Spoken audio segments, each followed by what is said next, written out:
That's all. Hi everybody, how's it going?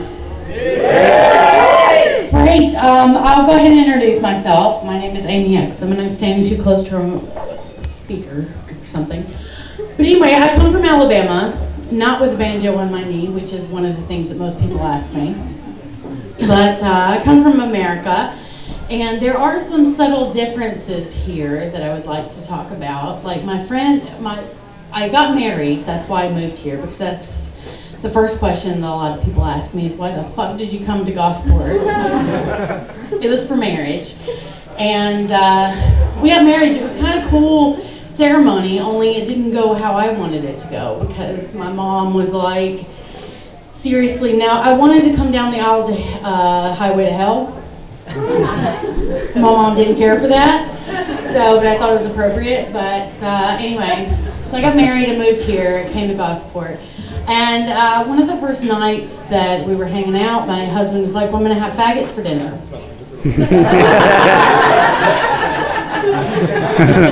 So I thought he was just having a few friends over. I was like, are they okay with the fact that you call them that? Because in America, they don't like it. So, yeah, so there's that. And Fanny means something totally different. Oh, my God, I did not know. I was like, I brought over this thing. You guys call it a bum pack. We call it a fanny pack. Whole different definition. Right? Oh, my God. So, anyway, so yeah, I'm here. And let's see. I miss my parents. I miss my parents a lot. They're absolutely fantastic. I have the best parents ever. They smoke pot. Which they try to hide from me, but I mean, come on, I walk in and my mom's like doing the knitting and she's like,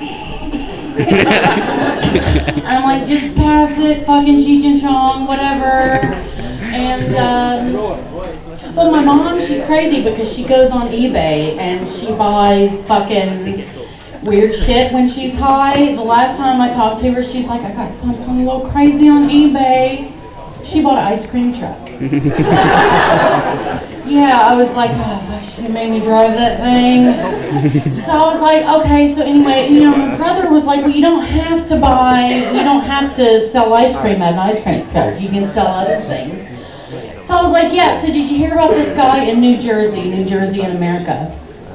He's now doing a DNA testing, a mobile DNA testing, where he just drives around and gives people DNA tests. And I thought of like this scenario where this little kid's like, Daddy, can we get ice cream? And he's like, hang on, I got another idea. Maybe I ain't got to buy you shit. So, there's that. So, what else? I feel inadequate sometimes because I don't have an iPhone. Yeah, I know. It is sad. Does anybody out here have an iPhone? Applause if you have an iPhone. Mug bastard. Yeah, everybody, all my friends back home are like, oh, we can FaceTime. Then when but you don't have an iPhone, do you? No, you don't. And I'm like, yeah, I know. And then I'm like, I'm Android, bitch. Like we're all in the ghetto, like we don't deserve to live on the whole high plane with the iPhone users. But yeah, let's see. I'm glad I don't have a car here. I'm the worst driver ever. I'm like, a car will lose its absolute will to live when I get behind the wheel of the car.